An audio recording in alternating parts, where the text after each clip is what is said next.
Alright, ladies and gents, so hopefully you get the hang of this, so let's figure it out.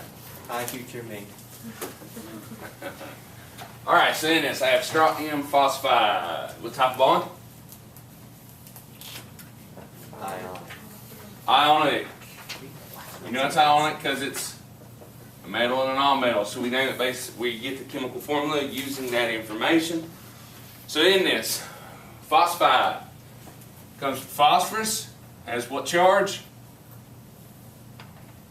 -3. -3. Strontium,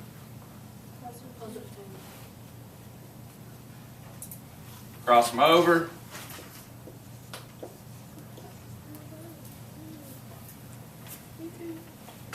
Boom, bada bing. Go to the next one. Sodium nitride. Type of bond? Ionic again. I hope everyone else besides Thomas is also getting this. Sodium. Na. What's the charge? +1. Nitride. Nitrogen, what's the charge? -3. So I have Na3, because the 3 from the nitrogen comes down, N.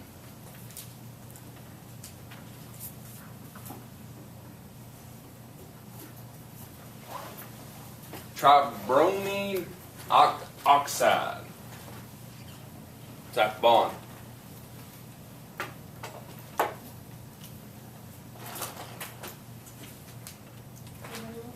Covalent.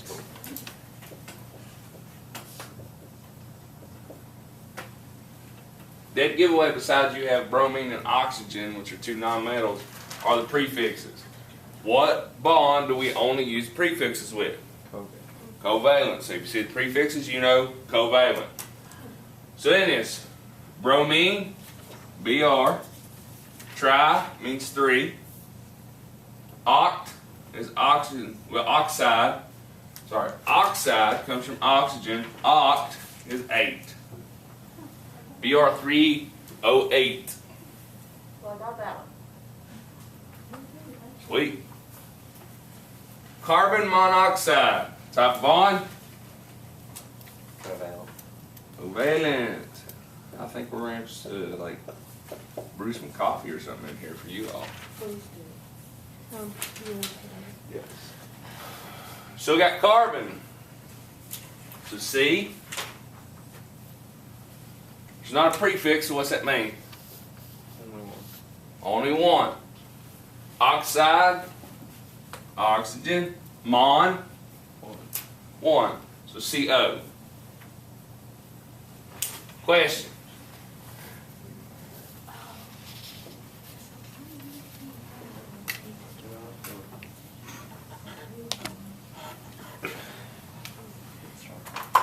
No questions?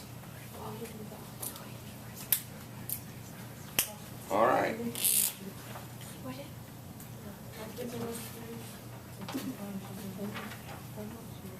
All right, go to the next one.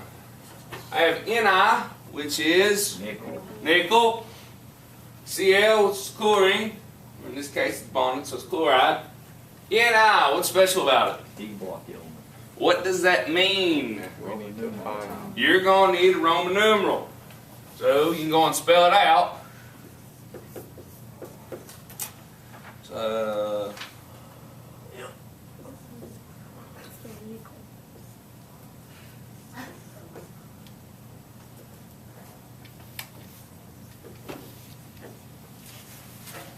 So, nickel something chloride, right? How are we going to get the charge? Take the chlorine, the 3 from the chlorine, and multiply it by however many electrons you need to get a full octet. Okay.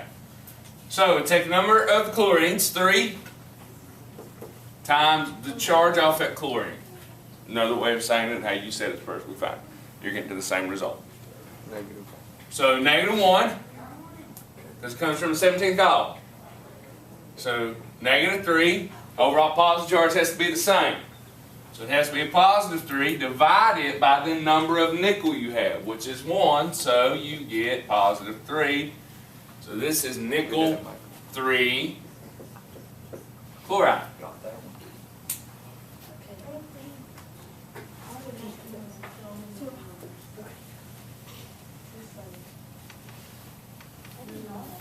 Questions? No, sir. Alright, the next one. Ag, what's Ag? Silver. Silver. Sulfide. S is for sulfide. So then this, what's special about silver? D-block. D-block element, which means Roman numeral. Roman numeral. So we can go and spell it out. Silver. Something in parentheses, sulfide. Looks like an A.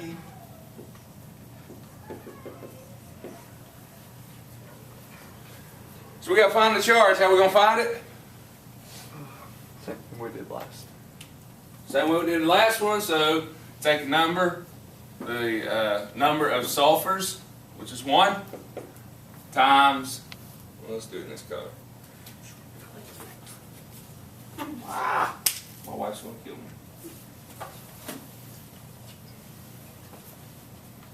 So I got 1 times, what's the charge? -2. -2, which equals -2. Overall positive charge has to be the same thing, so positive 2, divide that by how many silver we got. How many silver we got? 2. 2 equals positive 1, so silver 1 sulfide. Where'd you get -2? What's the charge on the sulfur? 1. Charge, 16th column, -2.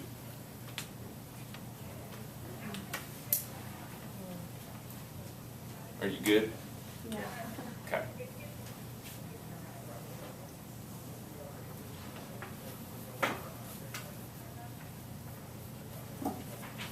About the next one. Sulfide. SO4 2 negative.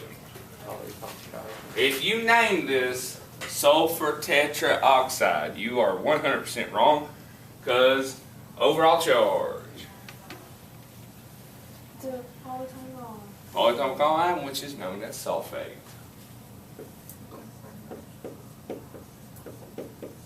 They are not going away, I promise you. They will not disappear.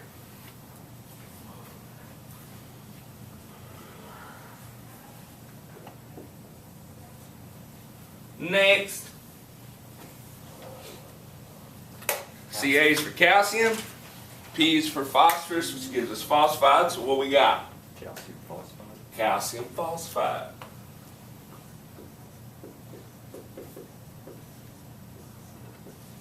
What's the prefixes on them? This is a trick question. We don't use them. It is a trick question because you don't use prefixes with ionic bonds. Exactly. Beautiful job. I want to take this moment to wake you up. If you are not getting this, sitting here when I give you the practice problems and not attempting them is not going to help you. Looking and saying, I can't do this, it's not going to help you if you're not willing to try. You have to be willing to try them.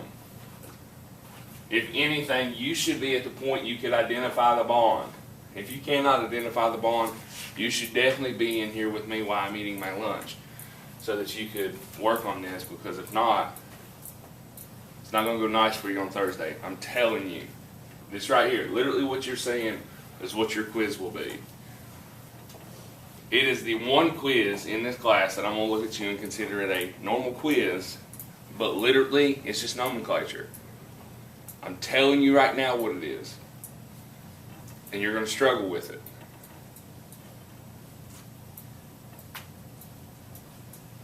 If you are not happy with your grade in this class, if you are not understanding this material, you need to come see me. I know you'd rather sit in the gym. You need to do something to change the course you're on. Got it? I know, I mean.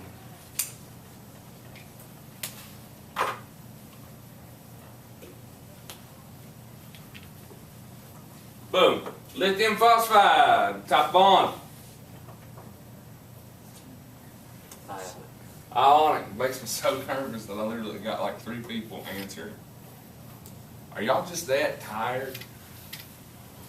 Yeah. Guys, go to sleep. Mr. Hall, if you can cut an arrangement with the rest of my teachers to cut the homework load by about 50%, I promise I will sleep. I've never had That's this much work in my life. Drink coffee, something. I don't care. Just I have coffee. I still have If you like promise, sneak out the back door.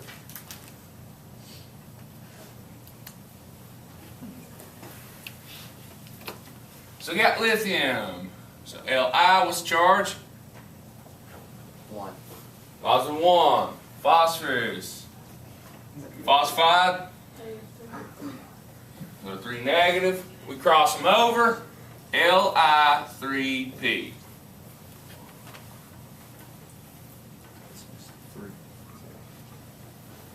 Can I stress something also to you guys? It is very, very important with this also. You see me writing these very specific. First letter and the chemical symbol is capitalized. Second one is lowercase.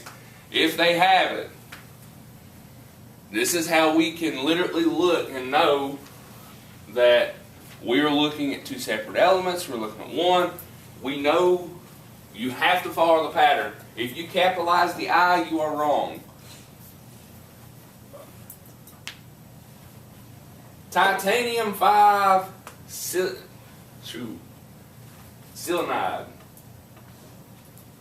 I don't even think this exists. I literally just came up with stuff out of my head. TI. Ti, what's charge? We don't know. T block. Oh wait, no, it's 5. There you go. 5 plus. What's selenium? How do we SE. get 5? Because it's the Roman numeral. It's the charge. Roman numeral 5. What's selenium? -2. Because it comes from where? 16th column. 16 columns, 2 negatives. Then I have Ti. 2 comes from here. Se5. It comes from there. Questions?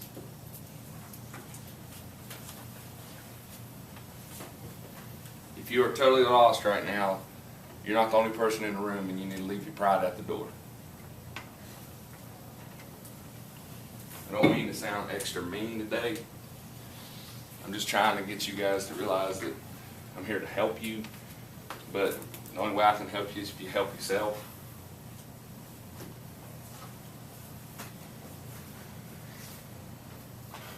Next one. Polyatomic ion. So nitrite, what is it? NO2 negative. NO2 negative. I'm going to look at you. I'm going to pause here a second. I'm going to tell you right now. I gave you a list of polyatomic ions to memorize for a reason. You know how I told you have easy nomenclature right now? This is the easy stuff. One of the next nomenclatures we go over are called oxyanion acids. Not acids, no, we do those, but it's literally polyatomics, but I expand your realm to where all those that you memorized, I can build different ones and you can name them. So take like your polyatomic ions, and multiply it by 4, and that's what it was like. You have a choice of learning the pattern or memorizing in your head. I recommend learning the pattern. Lead. Peanut butter. Peanut butter, PB. Any questions?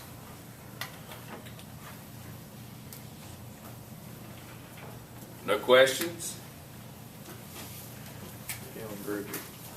Okay.